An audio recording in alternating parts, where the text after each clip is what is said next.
मैं इस्लाम कबूल कर चुकी हूँ। पहले मेरे पापा ने ये एक्सेप्ट नहीं किया, मेरे फादर साहब ने ये माना ही नहीं। उनको लगा शायद ये इन्फ्लुएंस है, असर थोड़ा बहुत होता है जो आप रेगुलरली जो आप देखते हैं, सुनते हैं, जिस माहौल में रहते हैं थोड़ा। अस्सलाम वालेकुम, मैं हूं शारिफ खान। आज जिस गैर मुस्लिम बहन की वीडियो लेकर के आया हूं, पहले गैर मुस्लिम थी, माशाल्लाह अब इस्लाम में दाखिल हो चुकी हैं। इस्लाम में दाखिल होने की कितनी बड़ी कीमत इन्हें चुकानी पड़ी है, इन्हीं की ज़ुबान से आपको जानने को मिलेगा। इससे पहले कि मैं इनसे आपकी बात कराऊं, थोड़ा सा इनके बारे में आपको बता देता हूं। जब इन्होंने इस्लाम में दाखिल होने की सोची, उसकी बाद से ही इनकी ज़िंदगी में परेशानियां आना शुरू हो गई। जैसे ही इस्लाम में पहला कदम रखा, ला इलाहा इल्लल्लाह मुहम्मदुर रसूलुल्लाह, कलमा पढ़ा इन्होंने। जैसे ही कलमा पढ़कर इस्लाम में दाखिल हुई, वैसे ही इन्हें घर से निकाल दिया गया। एक औरत होने के नाते, एक लड़की होने के नाते बाहर रहना बहुत ही ज़्यादा मुश्किल था, लेकिन अल्लाह की जंजीर को, अल्लाह की रस्सी को मजबूती से पकड़े हुई थी। अल्लाह का नाम लेके अनाथालय जो होता है, जहाँ पे आप कह सकते हो यतीम बच्चों को रखा जाता है, वहाँ पर जाकर के ये रहीं। उसके बाद इन्होंने कितनी परेशानियाँ उठाईं। अपना एक अच्छा खासा घर छोड़ करके, दौलतमंद फैमिली को छोड़ करके, अल्लाह के नाम को दिल में बिठा के यतीम खाने में पली। मतलब बहुत ज़्यादा इन्होंने परेशानियाँ उठाईं। इससे ज़्यादा मैं आपको क्या बताऊं। इन्हीं की ज़ुबानी इनकी स्टोरी सुनते हैं और जानते हैं कि इनकी ज़िंदगी में कितनी मुश्किलें आईं। घर वालों ने कैसा रिएक्शन दिया जब उन्हें ये यकीन हो गया कि मैंने इस्लाम वाकई कबूल कर दिया है। जैसा कि मैंने आपको पहले वीडियो में बताया कि अक्टूबर मंथ में मैंने अपने पापा को SMS के थ्रू बता दिया था कि मैं इस्लाम कबूल कर चुकी हूँ। पहले मेरे पापा ने ये एक्सेप्ट नहीं किया, मेरे फादर साहब ने ये माना ही नहीं। उनको लगा शायद ये इन्फ्लुएंस है, असर थोड़ा बहुत होता है जो आप रेगुलरली जो आप देखते हैं, सुनते हैं, जिस माहौल में रहते हैं, थोड़ा सा असर हो जाता है। तो शायद ये वो असर हुआ है इस पे। लेकिन मैं अपने डैड को सीधे बोलती रही, पापा मुझे किसी चीज का असर वसर नहीं हुआ है, मैं इन्फ्लुएंस में नहीं हूँ, मैं सच में इस्लाम कबूल कर चुकी हूँ और मैं इस्लाम नहीं छोड़ूंगी। अब मेरे पापा मुझे समझाने लगे कि बेटा, मैं हर दिन की इज्जत करता हूँ, हर दिन बहुत खूबसूरत है और इस्लाम बेहद खूबसूरत रिलीजन है, लेकिन आप अपना धर्म छोड़कर किसी और धर्म को अपना लें, ये सही नहीं है। आप अच्छी बातें उठाएं इस्लाम से, अपनाएं अपनी जिंदगी में, लेकिन पूरी तरह मुसलमान ना बन जाएं। मैं अपने पापा से कहती रही, नहीं, मुझे इस्लाम में ही रहना है पापा, मैं इस्लाम नहीं छोड़ूंगी चाहे कुछ भी हो जाए। 12 अक्टूबर 2012 जो मेरे पापा के साथ आखिरी बात हुई है, माफ कीजिएगा अगर थोड़ा बहुत रो दूंगी मैं, क्योंकि जब भी इस बारे में बात करती हूँ, जब भी याद आता है, क्योंकि मेरे पापा और मैं बहुत मजबूत रिश्ता होता है बेटी और फादर का। खासकर बेटियां अपने फादर से ज्यादा लगाव रखती हैं, मेरे साथ भी कुछ वैसा ही था। तो 12 अक्टूबर 2012 को पापा ने मुझसे कहा, बेटा वापस आ जाइए, छोड़ दीजिए इस्लाम। और मेरा जवाब यही था कि पापा, मैं आपसे कहती हूँ, आप पढ़िए इस्लाम। सिर्फ कुरान पढ़ लेने से नहीं, उसे समझने से, दिल से समझने से। उस नफरत से ना समझें कि इस्लाम ने मेरी बेटी को ले लिया, नहीं। पढ़ें कि इसमें ऐसा क्या था कि मेरी बेटी सब कुछ छोड़ने को तैयार है इस्लाम की खातिर। पापा ने आखिरी सवाल किया मुझसे, क्या ये आपका आखिरी फैसला है? मैंने कहा, जी पापा, ये मेरा आखिरी फैसला है, मैं इस्लाम नहीं छोड़ूंगी। और मेरे पापा ने फोन काट दिया। अगले दिन बहन से फोन आया और पता चला कि जैसे ही पापा ने पिछले दिन मुझसे बात करने के बाद फोन काटा, पापा जमीन पे गिर पड़े हैं। पापा को हॉस्पिटल लिया गया है, पापा एडमिट रहे हैं वहां। 1 साल तक मेरे पापा ने कुछ खाया नहीं, कुछ पिया नहीं, ग्लूकोज पे रहे हैं वो। न जाने अल्लाह की क्या रहमत थी, अल्हम्दुलिल्लाह वो जिंदा रहे। और 1 साल पूरा किसी से बात नहीं की उन्होंने, किसी से भी बात नहीं। यहाँ तक कि जो उनकी हमसफर मेरी माँ है, उनसे भी कुछ नहीं कहा। वो सिर्फ मेरा नाम लेते थे और जैसे ही मेरा नाम लेते थे उनकी आंखों से आंसू गिरते थे। मेरी माँ मुझे मनाती रही, बहुत मनाती रही। मेरा भाई रोता रहा, गिड़गिड़ाता रहा मेरे सामने नहीं फोन पर, और कहता रहा दीदी मैं अपनी पगड़ी उतार के तुम्हारे पैरों पे रखता हूँ, हमें कत्ल नहीं करो, वापस आ जाओ। मैं जवाब कुछ नहीं दे पाती थी, मैं सिर्फ रोती थी, दिन रात रोती थी। और इससे पापा को पता चलने के बाद, पापा ही वो थे जो कमाते थे घर में, मेरे पैसे जो पापा मम्मा मुझे खर्चा भेजते थे वो बंद कर दिया गया। आप सोचे, इतना बड़ा शहर बेंगलुरु, उसमें मैं एक अकेली लड़की, और पैसे बंद कर दिए घर वालों ने। न खाने को पैसे हैं, ना जिस कमरे में रहती हूँ वहां पे करने के लिए रेंट। आखिरकार धीरे धीरे बहन ने बात बंद की, भाई ने बात बंद की।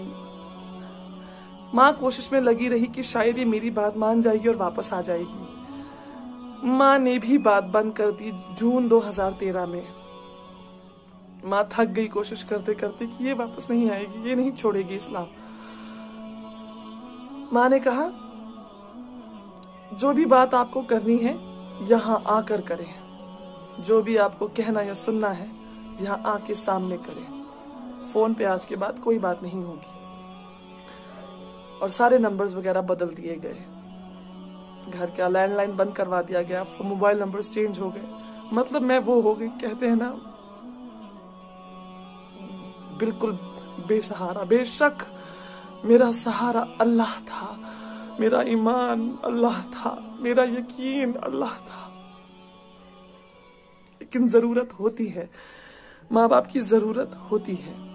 खुदा का निजाम ही कुछ ऐसा है, माँ बाप वो मोहब्बत औलाद से, और वो औलाद के दिल में मोहब्बत अपने माँ बाप के लिए, ये खुदा ने कुछ सिस्टम ही ऐसा बनाया है।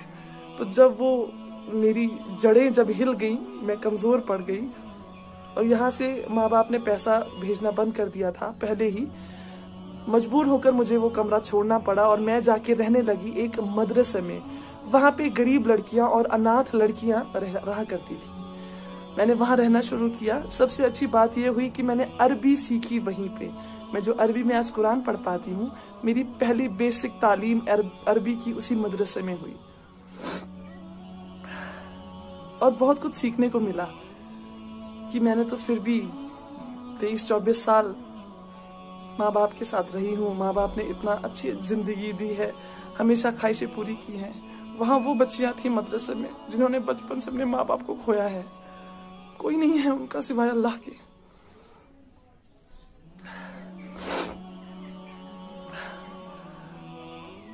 आखिर माँ बाप के साथ बिल्कुल बात बंद हो चुकी। नवंबर 2018 में जो आखिरी बात मेरी हुई है वो हुई है मेरी नानी से। मैंने अपनी नानी को किसी तरह, मुझे उनका नंबर याद आया, एक दिन क्लिक हुआ अचानक से। मैंने जल्दी से वो डायल किया तो नानी ने ही उठाया। नानी से बात हुई, बेहद खुश हुई नानी मेरी आवाज सुनकर। मेरे बारे में पूछा उन्होंने, फिर बोला बेटा क्यों किया तुमने ऐसा, क्या जरूरत थी करने की, अब सब भूल चुके हैं तुम्हें, कोई याद भी नहीं रखता है, तुम्हारे बारे में कोई बात नहीं करता, तुम्हारी बात, तुम्हारा नाम लेना सख्ती से मना है, तुम्हारा नाम कोई नहीं ले सकता। तो अब आप जहां हैं खुश रहें, अच्छे से रहें, सुकून से रहें। तड़पना आपको भी है, तड़पना हमें भी है, क्योंकि वो खून का रिश्ता, मोहब्बत का रिश्ता जो हमारे बीच है वो तो खत्म नहीं हो सकता। आपकी माँ को, आपके फादर साहब को आप याद आती हैं, बहुत याद आती हैं, लेकिन जो ये सोशल कंपल्शन होती है ना, जो सोसाइटी है बीच में, इसकी वजह से अलग हैं आप नहीं मिल पाएंगे अब उन्होंने मुझे एक बात और बोली, मेरी नानी ने उन्हें बोला, ख्वाब में भी यहाँ आने की जुर्रत नहीं करना। असली का तो छोड़ ही दे, आप ख्वाब में आने की जुर्रत नहीं करना। आपके घर वालों को तो छोड़ दे, बाकी जो है आपके रिश्तेदार आपको इतने टुकड़े करेंगे कि आपको ये नहीं पता चलेगा, किसी को पता नहीं चलेगा कि ये फातिमा जी गई कहाँ। तो खैर नानी से थोड़ी सी बात हुई, लेकिन अल्लाह को मंजूर था शायद कि मेरे जो मामा के बेटे हैं उन्होंने नानी का फोन वगैरह चेक किया, मेरा नंबर ट्रू कॉलर पे देखा तो उन्हें पता चला ये मेरा नंबर है। तो नानी को भी थोड़ी सी सख्ती देखनी पड़ी और फिर नानी ने एक और फोन किया मुझे कुछ सेकंड्स का और बोला बेटा मुझे आज के बाद फोन नहीं करना, इनको पता चल गया है कि मेरी आपसे बात हुई थी। खैर फिर कुछ साल 1-1.5 साल पहले ही मैंने अपनी जो मेरी बहन है उनका फेसबुक अकाउंट से उनकी फ्रेंड को मैंने मैसेज किया। बहुत रिक्वेस्ट करने के बाद उनसे नंबर लिया, उनसे बात की। उनको ये यकीन नहीं आ रहा था कि मैं मेरी बहन ही हूँ या मैं कुछ अलग इंसान बात कर रही हूँ, क्योंकि हमारी आवाज सेम है। उन्होंने मुझे बताया कि दीदी हमें तो पता ही नहीं है कि आप कोई बड़ी बहन भी हैं, हमें ये पता है कि वो हैं भाई हैं एक, मतलब मेरी छोटी बहन है भाई है, लेकिन कोई ये नहीं जानता है कि इन दोनों की बड़ी बहन भी है, कोई नहीं जानता है। 6 साल में ऐसा खत्म कर दी गई है मेरी एग्जिस्टेंस वहां से, मुझे कोई अफसोस नहीं है अल्हम्दुलिल्लाह। ये शायद हक है उनका ये करने का, वो जितनी सख्ती करेंगे ये हक होगा उनका, और मैं कभी शिकायत नहीं करूंगी कि नहीं आपने ऐसा क्यों किया, आपने मेरा नाम लेना क्यों छोड़ा, या आपने मेरी एग्जिस्टेंस खत्म क्यों की, क्यों नहीं बताया लोगों को कि मैं आपकी बड़ी बेटी हूँ। नहीं, मुझे कोई अफसोस नहीं है। एज उनके रिलीजन का मेंबर होने के हिसाब से मैंने बहुत गलत किया है, उनके लिए बहुत गलत किया है। वो कहते हैं ना कहावत की जीते जी मार डालना, कुछ वैसा ही किया है मैंने उनके साथ। मुझे पता है मैंने गलत नहीं किया, ये मेरा दिल जानता है, मेरा अल्लाह जानता है कि अपने अल्लाह के लिए ही मैंने सब कुछ छोड़ दिया। ये बातें उन्हें तब तक समझ नहीं आएंगी जब तक अल्लाह की रहमत उन पर नहीं होगी, उनके दिल नहीं खुलेंगे, उनके कानों से पर्दे नहीं हटेंगे। तब तक जब तक उनको ये बात समझ नहीं आएगी इस्लाम के बारे में, अल्लाह के बारे में, हमारे नबी सल्लल्लाहु अलैहि वसल्लम के बारे में, तब तक नामुमकिन है कि वो मेरी सिचुएशन को समझेंगे। मुझे कोई शिकायत नहीं है किसी से भी। खैर जितने भी नए मेंबर्स घर में ऐड हुए हैं, जैसे कजन्स वगैरह की, मेरे भाई की शादी, चचेरे भाई की शादी, जिनकी भी भाई बहनों की शादी है, जितनी भी भाभियां या जीजू घर में आए हैं, किसी को नहीं पता है कि इनकी एक बड़ी बेटी भी थी। तो बिल्कुल ही खत्म कर दी गई हूँ।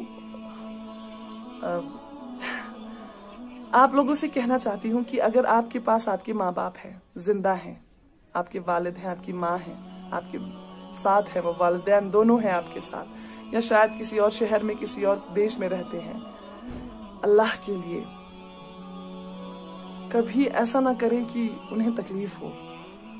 ये ऐसा अनमोल तोहफा अल्लाह ताला ने आपको दिया है, बहुत खुश नसीब है अगर आपके पास दोनों हैं या एक भी है, बहुत खुश नसीब है, यकीन मानिए। ये ऐसा तोहफा है जिसके लिए आपने कुछ पैसे नहीं दिए। आप जाते हैं ना दुकान पे, आप जब पैसे देते हैं तभी कोई तोहफा खरीद सकते हैं किसी को देने के लिए। अल्लाह ने आपको फ्री में दिया है। आप अपनी माँ से जन्म लेते हैं, माँ और जो पापा फादर साहब होते हैं दोनों से बेहद मोहब्बत मिलती है, मोहब्बत में पले बड़े हैं आप। आपको क्या देना पड़ा उन्हें? कुछ भी नहीं।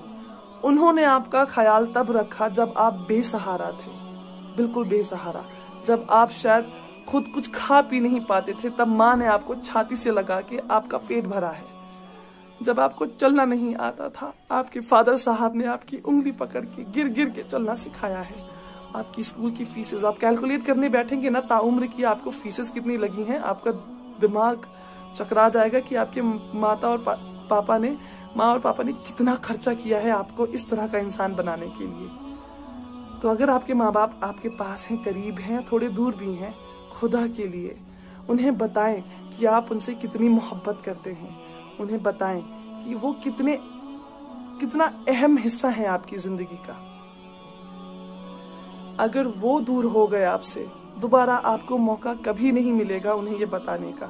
तो जब तक जान है बता दीजिए, जब तक ये सांसें चल रही हैं उन्हें एहसास करवा दीजिए। इस्लाम में सुना है कि जन्नत माँ के पैरों के नीचे है, जिस जन्नत के लिए हम तलब रखते हैं।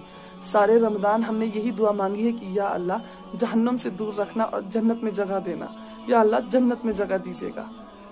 वो जन्नत माँ के पैरों के नीचे है। जरा उन पैरों को चूम कर देखिए, जरा उस माँ के हाथों को चूम कर देखिए, जरा उनकी दुआएं लेकर देखिए, आपको जन्नत मिल जाएगी। और जन्नत का दरवाजा आपके वालिद साहब, आपके फादर साहब। जब तक जन्नत का दरवाजा नहीं खुलेगा आप अंदर दाखिल नहीं हो सकेंगे। तो दोनों ही बहुत अहम हैं, बहुत जरूरी हैं। कद्र कीजिए इस तोहफे की जो आपको बिना कुछ पे किए बगैर मिला है। कद्र कीजिए उस तोहफे की जिन्होंने ताउम्र आपका ख्याल रखा है और आपसे वैसी ही मोहब्बत करी है जिस दिन से आप पैदा हुए हैं। वही मोहब्बत वो आखिर सांस तक आपसे करते हैं।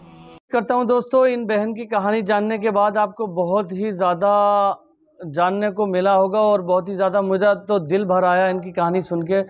माशाल्लाह, अल्लाह की इस्लाम की इतनी मोहब्बत इनके दिल में थी कि इस्लाम को पकड़ के दुनिया में किसी की बात नहीं सुनी, कुछ नहीं सुनी, निकल पड़ी अल्लाह के नाम का झंडा लेकर और पूरा झंडा लहरा दिया। घर वालों की नहीं मानी, माँ बाप की नहीं मानी, दुनिया से लड़ाई झगड़े करे, परेशानियाँ उठाई, लेकिन अल्लाह का नाम लेके इंशाअल्लाह अल्लाह का झंडा लेकर के आगे पहुँची।